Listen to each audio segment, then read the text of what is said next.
সরকারি চাকরিতে কোটা নিয়ে মুক্তিযোদ্ধার সন্তান ও রাষ্ট্রপক্ষের মামলায় এবার পক্ষভুক্ত হয়েছে ঢাকা বিশ্ববিদ্যালয়ের দুই শিক্ষার্থী। কোটা সংস্কার চেয়ে তাদের আদালতে যাওয়াকে যৌক্তিক বলছেন আওয়ামী লীগ সাধারণ সম্পাদক ওবায়দুল কাদের। কোটা নিয়ে সব পক্ষের বক্তব্য শুনে ন্যায় বিচার আশা করছেন আইনমন্ত্রী আনিসুল হক। এখন জন্ম সনদ দিয়ে খোলো বিকাশ স্টুডেন্ট অ্যাকাউন্ট। নিজের বিকাশ নিজে কর।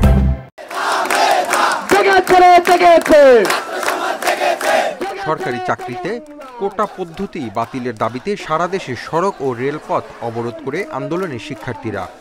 কোটা পুনর্বহালে হাইকোর্টের আদেশের বিরুদ্ধে আপিল শুনানি স্থগিত করে পূর্ণাঙ্গ রায় প্রকাশের পর নিয়মিত আপিলের নির্দেশ দেন প্রধান বিচারপতি। এমন পরিস্থিতিতে কোটা নিয়ে মামলায় পক্ষভুক্ত হয়েছে দুই শিক্ষার্থী। হাইকোর্টের রায় স্থগিত চেয়ে তাদের আবেদনের বিষয়ে বুধবার আপিল বিভাগের পূর্ণাঙ্গ বেঞ্চে শুনানির কথা। বিচারপতি মোহাম্মদ আশফাকুল ইসলামের বিশেষ চেম্বার আদালত শুনানির এই দিন ঠিক করেন। এর আগে শিক্ষার্থীদের পক্ষে বিশেষ চেম্বারে আবেদন করেন সুপ্রিম কোর্টের সিনিয়র আইনজীবী শাহ মঞ্জুরুল হক। আমরা চাচ্ছি যে এটার একটা সম্মানজনক সন্তোষজনক সমাধান হোক। আপিল বিভাগ যে সিদ্ধান্ত দিবে সেই সিদ্ধান্ত আমাদেরকে মেনে নিতে হবে। আমরা এই প্রেয়ার নিয়ে আসছি, আগামীকালকে হিয়ারিং হবে। এটা কোটা বাতিলের দাবিতে আন্দোলনকারীদের আদালতে যাওয়ার সিদ্ধান্ত যৌক্তিক বলে মন্তব্য করেছেন আওয়ামী লীগের সাধারণ সম্পাদক ওবায়দুল কাদের। দলের কেন্দ্রীয় কার্যালয়ে যৌথ সভায় একথা বলেন তিনি। তাদের আইনজীবী কোর্টে প্রতিনিধিত্ব করবে, তাদের কথা নিশ্চয় কোর্ট শুনবে। কোটা নিয়ে বিচারাধীন মামলায় পক্ষভুক্ত হওয়ার আবেদন করে শিক্ষার্থীরা ঠিক পথে হাঁটছেন বলে মন্তব্য করেন আইনমন্ত্রী আনিসুল হক।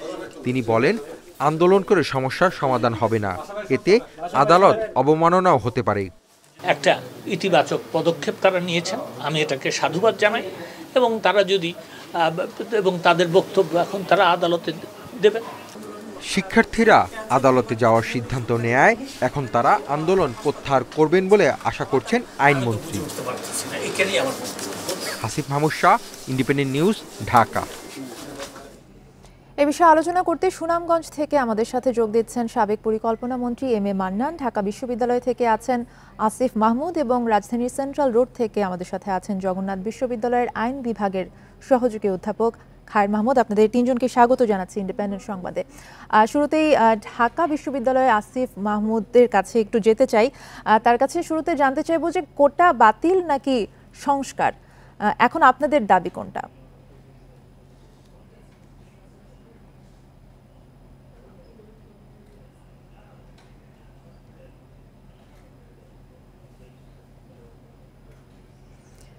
জি আসিফ মাহমুদ, আপনার কাছে আমি প্রশ্নটি করেছি, কোটা বাতিল নাকি সংস্কার, আপনাদের দাবি কি এখন? আচ্ছা, দুঃখিত আমি শুনতে পাচ্ছিলাম না প্রথমে। ধন্যবাদ ইন্ডিপেন্ডেন্ট টেলিভিশনকে আমাকে আমন্ত্রণ জানানোর জন্য। আমরা কোটা বাতিল চাচ্ছি না। আজকে আমাদের যে সংবাদ সম্মেলন একটু আগে আপনারা প্রচার করবেন, সেখানেও আমরা বলেছি আমরা কোটা প্রথার একটা যৌক্তিক সংস্কার চাই, কারণ বাতিল কোনো স্থায়ী সমাধান হতে পারে না। এটা আমরা দেখেছি 2018 সালে যখন প্রথম ও দ্বিতীয় শ্রেণীতে কোটা বাতিল করা হলো পরিপত্র জারি করে, সেটি হাইকোর্টে স্থায়ী হলো না, সেটি হাইকোর্টে গিয়ে সেই পরিপত্রটি অবৈধ ঘোষিত হয়ে গেল। এবং আমরাও মনে করি, আমরা 2018 সালে যখন আন্দোলন করেছি তখন আমরা কোটা ব্যবস্থার সংস্কার চেয়েছিলাম, আমরা বাতিল চাইনি। এবং 18 সালের পরিপত্রকে আমিও ত্রুটিপূর্ণ মনে করি এই জায়গা থেকে যে সেখানে সংবিধানে উল্লিখিত অনগ্রসর গোষ্ঠীর কোটাও বাতিল করা হয়েছে। যারা প্রতিবন্ধী জনগোষ্ঠী আছেন, আমাদের নৃগোষ্ঠী, ক্ষুদ্র নৃগোষ্ঠী আছেন, তাদের কোটাও বাতিল করা হয়েছে। সেই জায়গা থেকে আমরা মনে করি সেটি ত্রুটিপূর্ণ একটি পরিপত্র ছিল এবং সেক্ষেত্রে একটি বৈষম্য করা হয়েছিল। প্রথম ও দ্বিতীয় শ্রেণীতে শুধুমাত্র কোটা বাতিল করা হয়েছিল, তৃতীয় এবং চতুর্থ শ্রেণীতে যেখানে সবচেয়ে বেশি কোটা থাকে, কোথাও কোথাও সেটা 96%, 82%, 70%, সেই জায়গাগুলোতে কিন্তু কোটা বহালি ছিল। সেই জায়গা থেকে আমরা এখন এক দফা দাবি করছি যে কোটা ব্যবস্থার একটা স্থায়ী সমাধান করতে হবে এবং সেই স্থায়ী সমাধান হলো সকল গ্রেডেই কোটা একটি কমিশন গঠনের মধ্য দিয়ে কোটা ব্যবস্থার একটি সমাধান আপনারা চাইছেন। আমাদের সাথে জগন্নাথ বিশ্ববিদ্যালয়ের অধ্যাপক খায়ের মাহমুদ আছেন, আমরা একটু তার কাছে যেতে চাই। জনাব খায়ের মাহমুদ, আপনার কাছে আমার প্রশ্ন হচ্ছে, কোটা রাখা না রাখা এটা কি রাষ্ট্রের নীতি হওয়ার কথা না?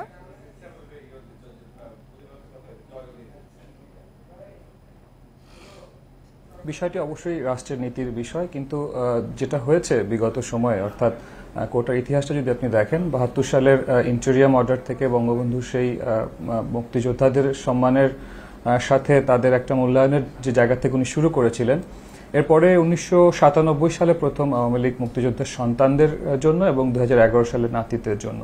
সো এর পরিপ্রেক্ষিতে যে সময়টা পার হয়েছে, অর্থাৎ প্রায় ৪০-৪৫ বছর পরে গিয়ে একটা কিন্তু পরিবর্তন হয়েছে, জেনারেশন চেঞ্জেস হয়েছে, এবং প্রতিনিধিত্বের যেই আনুপাত সেটাও একটা সময় আলোচনায় চলে এসছে। সেই হিসেবেই কিন্তু ২০১৮ সালের একটা অংশগ্রহণমূলক আন্দোলন কিন্তু ছাত্র সমাজ করেছে। তো তখন যেভাবে সরকারের তরফ থেকে এটাকে বাতিল করা হয়েছে, সেইটা কিন্তু আমি মনে করি যে কোটার যেই স্পিরিট সেটার সাথে কিছুটা হলেও সাংঘর্ষিক। কেননা একটা সমাজে আপনার সব ধরনের মানুষের প্রতিনিধিত্ব দরকার, সরকারি চাকরিতে সেটা আরো বেশি দরকার। সেখানে অনগ্রসর মান যদি অংশ থাকে, সেখানে প্রতিবন্ধী কিংবা ক্ষুদ্র নিগোষ্ঠী কিংবা ফ্রিডম ফাইটার যারা সমাজের সবচেয়ে আমাদের জাতির শ্রেষ্ঠ সন্তান, তাদের থাকতে পারে। রাষ্ট্রের সিদ্ধান্তে যে জায়গাটা আপনি বললেন, অবশ্যই এটা রাষ্ট্রের সিদ্ধান্ত, কিন্তু বিগত সময়ের আমি যেটা বললাম যে 18 সালের রিয়াকশন গভর্নমেন্ট গেভ, সেটার প্রেক্ষিতে কিন্তু এটাকে পরবর্তীতে আদালতে নিয়ে যাওয়া হয়েছে, যে যেভাবে একেবারে নাই করে দেওয়া হয়েছে গোটার বিষয়টা, সেটা কতটুকু আসলে আইনসম্মত, বা তখন আদালত বিষয়টাকে কিন্তু বাতিল করেছে। এবং এখানে মজার বিষয় হচ্ছে একদমই আমাদের সাথে সাবেক পরিকল্পনা মন্ত্রী এম এ মান্নানও আছেন, তার কাছে একটু জানতে চাইবো, জনাব এম এ মান্নান, আপনার কাছে একটু জানতে চাইবো যে কোনো পক্ষই যদি আদালতের রায় মেনে না নেয়, সেক্ষেত্রে আসলে আদালতের বা সরকারের পক্ষ থেকে আসলে কি সিদ্ধান্ত নেওয়া হবে? ধন্যবাদ আপনাকে। অত্যন্ত কঠিন আইনের বিষয় এখানে আছে, সাংবিধানিক আইনের বিষয় আছে, আমি অত বিষয়ের ভিতরে যেতে পারবো না। তো ইতিমধ্যে যারা লক্ষণীয় সরকার পক্ষের দুজন অত্যন্ত জ্যেষ্ঠ ব্যক্তি, জনাব আব্দুল কাদের এবং জনাব আমাদের আইনমন্ত্রী মহোদয় আনিসুল হক সাহেব, যে কথা বললেন, অত্যন্ত ইতিবাচক মন্তব্য করলেন আমি যে শুনলাম। এবং আমাদের ছাত্রদের পক্ষে জনাব মনসুরুল হক অ্যাডভোকেট সাহেব, যে মঞ্জুরুল হক যে কথাগুলো বললেন, সেটা দেখলাম খুবই ইতিবাচক। সর্বশেষ যিনি বললেন, প্রত্যেকের কথার মধ্যে একটি আইনের প্রতি, সংবিধানের প্রতি সম্মানের একটা প্রকাশ আছে, এটা অত্যন্ত গুরুত্বপূর্ণ। আমরা আইনের শাসন চাই, সাংবিধানিক আইনের সুরক্ষা চাই। সেই আলোকে মনে করি যে বিষয়টাকে যতই আমরা বাইরে থেকে সাজানোবার চেষ্টা কোনো মহল থেকে হচ্ছে, আমার মনে হয় এটা আসলে অতটা নয়। আমরা যদি আইনের শাসনে বিশ্বাস করি, আদালতের কাছে আমরা গেছি, আদালত যে রায় দিবে, অ্যাডভোকেট মহোদয় বললেন একটু আগে, উচ্চ আদালত অ্যাপিলেট ডিভিশনে যেটা চূড়ান্ত বিচার করবে, সকল পক্ষ মানতে বাধ্য হবে, অবশ্যই মানতে বাধ্য হবে বলে আমি মনে করি। এবং আমি বিশ্বাস করি, আমার আস্থা আছে, যে সকল কারণে কোটাগুলো করা হয়েছিল, এটা আমাদের উচ্চ আদালতে যারা আছেন, বিচারকবৃন্দ, মহামান্য বিচারকবৃন্দ, তারা এই সম্বন্ধে অবগত আছেন। একটি কথা আমি বলতে চাই, এটা আমরা কোনো বিশেষ দেশ নয়, শুধু আমরাই করছি। মুক্তিযোদ্ধাদের প্রতি যে একটা আবেগ, যে একটা জাতীয় স্বীকৃতি, জাতীয় সম্মান, এইটা বহিঃপ্রকাশ শুধু আমাদের এখানে হচ্ছে না। একটা এক্সট্রিম উদাহরণ আপনাকে দেব। ইন্দোনেশিয়া ৬৫ সালে কমিউনিস্ট পার্টি ইন্দোনেশিয়া সরকারের বিরুদ্ধে বিশাল বিপ্লব করেছিল, হাজার হাজার মানুষ হত্যা করা হয়েছিল। তারপরে সুহার্তো তখনকার সেনাপ্রধান ক্ষমতা দখল করে ইন্দোনেশিয়া কমিউনিস্ট পার্টিকে শুধু ব্যান করে নেয় চিরদিনের জন্য। তাদেরকে বলছে তাদের সন্ততিরাও কোনো মতেই ইন্দোনেশিয়া। জনাব এম এ মান্নান, আমরা আবারও আপনার কাছে ফিরবো একই বিষয়ে কথা বলতে। আমাদের সাথে আন্দোলনরত শিক্ষার্থী আছেন আসিফ মাহমুদ, তার কাছে আমার আরেকটা প্রশ্ন আছে, সেটা হচ্ছে আদালতের রায় মেনে নেওয়ার মানসিকতা কি আপনাদের রয়েছে? জি, অবশ্যই। আদালতের রায়, যেহেতু উচ্চ আদালতের বিষয়টি বিচারাধীন আছে, আদালতের রায় শিরোধার্য, সেটা মানতে রাষ্ট্রের নাগরিক হিসেবে সবাই বাধ্য। তবে এখানে একটু আমি অ্যাড করতে চাই, সেটা হচ্ছে 2018 সালে আন্দোলনকারীদের পক্ষ থেকে, যখন কোটা আন্দোলন শুরু হওয়ার আগেই 31 জানুয়ারি 2018 আন্দোলনকারীদের পক্ষ থেকে একটি শিক্ষার্থীদের পক্ষ থেকে রিট করতে যাওয়া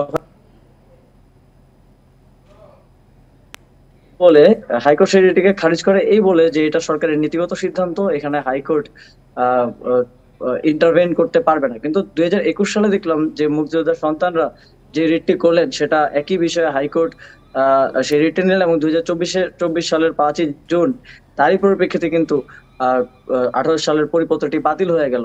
তো হাইকোর্টের এই যে শিক্ষার্থীদের ক্ষেত্রে এক ধরনের সিদ্ধান্ত এবং যারা কোটার পক্ষে আছেন তাদের ব্যাপারে ভিন্ন সিদ্ধান্ত, এটি আমাদেরকে কিছুটা হলেও ক্ষুব্ধ করেছে শিক্ষার্থীদের মধ্যে, এবং বিচলিত করেছে। আমি বুঝতে পেরেছি আসলে আপনি কি বলতে চাচ্ছেন। আমাদের সাথে জগন্নাথ বিশ্ববিদ্যালয়ের অধ্যাপক খায়ের মাহমুদ আছেন, আমি তার কাছে একটু যেতে চাই। জনাব খায়ের মাহমুদ, আদালত বেশি সময়ে নেয়ার কারণে কি শিক্ষার্থীরা আন্দোলন করার সময়টা পেয়েছে বা সুযোগটা পেয়েছে বলে মনে করেন আপনি? দেখুন, আদালতের বিচারিক বিষয়ে প্রশ্ন করার কোনো সুযোগ নাই। আদালত তার যৌক্তিক সময়টুকুই তিনি নিয়েছেন এবং এখানে আমার মনে হয় আদালত যেটা তার সম্পূর্ণ সিদ্ধান্ত আমরা এখনো জানিনি। ইটস অ্যান মানে শর্ট অর্ডার। এখানে বাতিল বলেছে, কিন্তু কতটুকু তাদের পূর্ণ আদেশে বলা আমরা দেখতেও পারি, হয়তো একটা নির্দিষ্ট সংখ্যা তারা ঠিক করে দিবেন। আমাদের পরে আপিল বিভাগের অংশ আছে। সুতরাং আদালতের এই সময়ের বিষয়টা নিয়ে আসলে প্রশ্ন করার কোনো সুযোগ নেই। আমার মনে হয় আদালতকে তাদের প্রয়োজনীয় সময় দিতে হবে, কেননা তারা অনেক বেশি গুরুত্বপূর্ণ কাজ করেন এবং সেটার জন্য প্রয়োজনীয় সময় যদি লাগে সেটা দিতে হবে। ঠিক একইভাবে ছাত্রছাত্রীদেরকেও তারা যেহেতু আন্দোলন করছেন তাদেরও সেই যৌক্তিক বিষয়টি মাথায় রাখা দরকার, কেননা যে নেচারে আসলে আন্দোলনটা হচ্ছে এতে আমরা সবাই কম বেশি এফেক্টেড হচ্ছে। আপনি ঢাকা সহ সারা বাংলাদেশে চিন্তা করেন। সুতরাং তাদেরও আদালতের প্রতি সম্মান রেখে, আইনের প্রতি সম্মান রেখে সেই যৌক্তিক সময়টুকু ধৈর্য ধরা আমার মনে হয় উচিত। এবং আজকে যেই ডেভেলপমেন্টটা হয়েছে এটা আমি মনে করি ভেরি পজিটিভ ডেভেলপমেন্ট, যে ছাত্ররা পক্ষভুক্ত হয়েছে এবং আদালতে তারা তাদের যুক্তি তর্ক দিয়ে তারা এটার মধ্যে থেকে আইনি সমাধান, যেটা রাষ্ট্রের পক্ষ থেকে বলা হচ্ছিল, সেদিকটাতে তারা নিয়ে যাচ্ছেন। সুতরাং ওই সময়টুকু ছাত্রদের, একইভাবে আমি মনে করি ছাত্ররা তো আমাদেরই ছাত্র, আমাদের পরিবারের সবার সেই সময়টুকু দিয়ে আমার মনে হয় ধৈর্য ধরা উচিত এবং আদালতের রায়ের প্রতি সম্মান দেখিয়ে আমাদের ওয়েট করা উচিত আমি বলে মনে করি। জি, অবশ্যই। আমরা আরেকবার পরিকল্পনা মন্ত্রী, সাবেক পরিকল্পনা মন্ত্রী আছেন আমাদের সাথে এম এ মান্নান, তার কাছে একবার যেতে চাই। জনাব এম এ মান্নান, আমরা জানি যে কোটা আন্দোলনের পাশাপাশি কিন্তু পেনশন নিয়েও আন্দোলন চলছে শিক্ষকদের পক্ষ থেকে। এই কোটা বা পেনশন আন্দোলনের থামাতে বা এই আন্দোলনের বিপক্ষে আসলে সরকার কি ভূমিকা রেখেছে বলে আপনি মনে করেন? এটা হবেই তো, একটা সরকার, একটা জীবন্ত সরকার, চলমান সরকার কাজ করছে। মত ভিন্নতা থাকতে পারে এবং নাগরিক সমাজ, ছাত্র সমাজ, যে কোনো সমাজ এর বিরুদ্ধে যেতে পারে। পথ আমাদের শুধু একটাই আছে, আইন। আমরা আইনের শাসন চাই। আইনের শাসন যদি আমরা চাই, একটু ক্ষোভ আমি জানাব আসিফ মাহমুদের কথার মধ্যে, এইটি আমার ভয়ের ব্যাপার, যে তারা হাইকোর্টের কোনো একটা বিষয় সম্বন্ধে তাদের মনে কিছু সংশয় বা কিছু একটা আছে, এইটা দূর করা খুবই প্রয়োজন আমাদের, তাদের জন্য, আমাদের আগামী প্রজন্ম, আমাদের জন্য। এবং আমি বিশ্বাস করি আমাদের উচ্চ আদালত অবশ্যই কোনো বোবা খেলা নন। তারা দেশের প্রেক্ষিত, ইতিহাস, ট্র্যাডিশন সম্বন্ধে ভালোই জানেন। আমরা আশা করি এমন একটি অর্ডার বেরিয়ে আসবে যেটা সকল মহলেই অন্তপক্ষে কাজ করার সুযোগ পাবেন। মাননীয় প্রধানমন্ত্রী চমৎকার বলেছেন, সাবজুডিস ম্যাটার, এটি যে বিচারাধীন বিষয়। অলরেডি সকল মহল উচ্চ আদালতে গেছে। মনে মনে ভীতি থাকলেও, ক্ষোভ থাকলেও, সংশয় থাকলেও, তারাও যারা আসিফ মাহমুদরাও উচ্চ আদালতে আজকে 2জন পার্টি হয়েছে। আমার মনে হয় in the larger interest of the country আমরা বোধহয় আদালতের আদেশ পর্যন্ত ওয়েট করা প্রয়োজন। আপনার কাছে জানতে চাইবো যে কোটা ইস্যুতে কি আরো বেশি আলোচনা বা অনেক বেশি বিশ্লেষণ প্রয়োজন ছিল বলে আপনি মনে করেন? এখানে ইমোশন একটা বিষয়, আমি আমার ব্যক্তিগত কথা বলি, আমি সরকারের পক্ষে কোনো মুখপাত্র নই, দলেরও আমি পক্ষে কথা বলছি না। হ্যাঁ, আমি একটি রাজনৈতিক সিটে আমি প্রতিনিধিত্ব করি, আমার গ্রামের মানুষের সঙ্গে কথাবার্তা হয়, তাদের অনেকের মনেই আমি এই প্রশ্ন আমার কাছে এসছে যে হ্যাঁ, মুক্তিযোদ্ধাদের জন্য দেওয়া হয়েছে কোটা, ফাইন, কিন্তু এটাকে কন্টিনিউ করবেন ফার্স্ট জেনারেশন, সেকেন্ড জেনারেশন, এইটা নিয়ে আমাকে অনেকেই, এটা ভয়ের ব্যাপার নয়, এটা কোনো ভয়ের থেকে কথা বলছিলাম, আমাকে প্রশ্ন করেছেন। এই বিষয়টা আমি আশা করি সকল মহল, উচ্চ আদালত এই বিষয়টাতে একটা ভূমিকা রাখবেন এবং সরকার এইটাকে বাস্তবতার আলোকে যথাযথ বিবেচনা করবে। এইটা আমার সমাধান আসবে, এটা সবাই আসলে আমরা আশা করছি। আপনাদের তিনজনকে অসংখ্য ধন্যবাদ আমাদেরকে সময় দেওয়ার জন্য।